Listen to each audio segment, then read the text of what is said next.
Welcome back to Purple Catharsis, where the feeling is the healing. Today, we are talking about haters, not the internet ones, not the coworker ones, not the family group chat ones, not the people who suddenly become philosophers in the comment section. No. Today, we are talking about the sneaky one, the one living rent free inside Petunia's head. Because let's be honest, we are not going to please everybody. Not completely, not forever. And honestly, maybe we are not supposed to. Because if we spend our whole life trying to make everyone comfortable, at some point we disappear from our own story. But sometimes the loudest hater is not outside of us. Sometimes Petunia's biggest hater is the voice inside her own mind, the one that criticizes everything, the one that judges before she even tries, the one that has a comment ready before Petunia even finishes breathing. And this is exactly why last week self respect entered the room. Because self respect was not just a pretty idea, it was the bridge. It was the moment Petunia started realizing wait, maybe I do not have to keep abandoning myself just to survive. And now that we are entering the second week of this podcast, self respect is not just sitting quietly in the corner. No, no, no. Self respect is opening drawers, looking under the rug,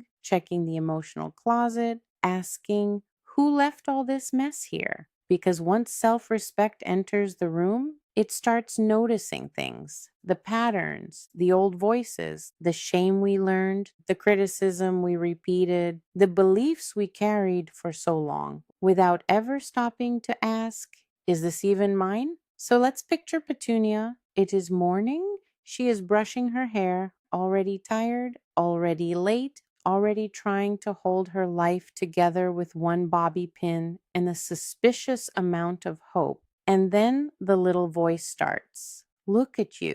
You never get it together. Everybody else is doing better. You are too much. You are not enough. And normally, Petunia would believe it. She would absorb it. She would let that voice sit in the front seat and give directions. But today, something is different. Today, Petunia pauses. She looks at herself in the mirror and thinks, excuse me, who invited you? Because Petunia was not born hating herself. She did not come into this world criticizing her body, judging her feelings, questioning her worth. She was born as a beautiful little soul, a little soul who deserved love, tenderness, patience, protection, safety. That voice was taught.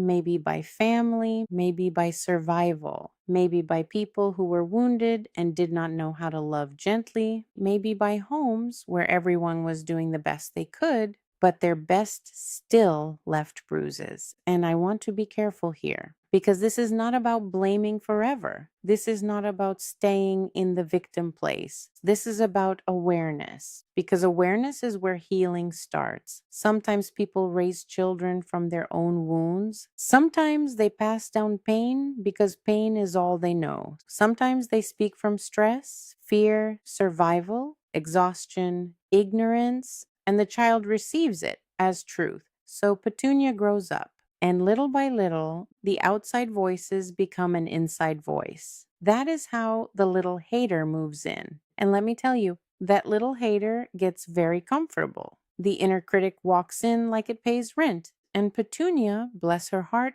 has been letting that little hater live there for free. It criticizes her body, her choices, her feelings, her dreams, her healing. Petunia tries to rest, and the little hater says, you are lazy. Petunia tries to speak up and it says, you are too much. Petunia tries to receive love and it says, they probably do not mean it. Petunia tries to grow and it says, who do you think you are? And that is where Petunia pauses again. Because for the first time, she does not automatically believe the voice. She listens to it and asks, who taught you to speak to me like that? Because that is the question. Who taught you to speak to yourself like that? Who taught you to doubt your own heart? Who taught you to make yourself small? Who taught you to treat your feelings like a problem? Who taught you to apologize for existing? We cannot put out a fire we do not know is burning. But once we realize, okay, something is happening here, then we have a choice. We can keep repeating the same cycle. We can pretend we are fine.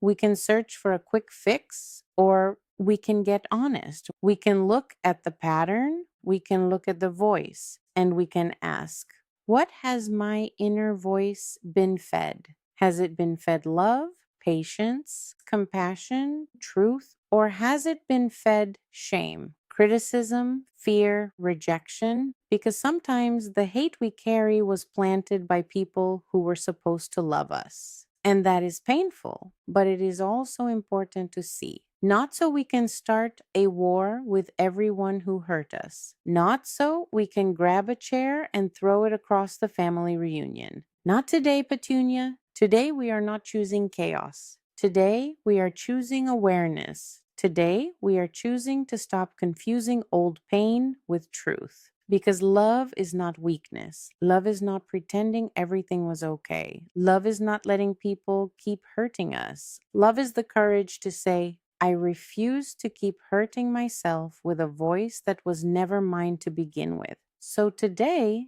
Petunia takes out a piece of paper and she writes down what the little hater has been saying. Every cruel thought, every ugly sentence, every judgment that keeps showing up. Not because she wants to believe it, but because she wants to see it clearly. Because once it is on paper, it is not hiding inside her anymore. And then Petunia looks at that paper and says, little hater, it has been interesting having you here. But today, we are going to lay you off. Thank you for your concern. Thank you for your terrible customer service. But this bus has a new driver now, and the new driver is love. The new driver is compassion. The new driver is truth. The new driver is the part of Petunia that should have been driving all along. So today, write it down. Write what the hater has been telling you and then release it. Release it from your heart, release it from your mind, release it from your body, release it from your spirit. And when that thought comes back, because sometimes it will pause, take a breath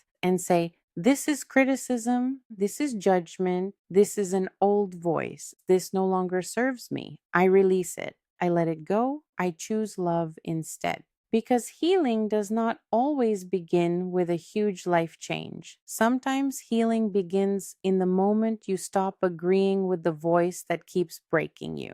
Petunia is not here to fight herself anymore. She is here to return to herself. And maybe today, that is the whole lesson. Stop letting the voice that wounded you lead your life. Start listening to the voice that loves you back to life. And when that old voice tries to come back, Petunia can ask one more time, who taught you to speak to me like that? And then she can answer, it does not matter anymore because you are not driving this bus. This is day 9 of the 21 days energy reset. And today's reminder is simple. Your inner voice matters. Speak to yourself like someone you are responsible for loving, because you are. And this was Purple Catharsis, where the feeling is the healing.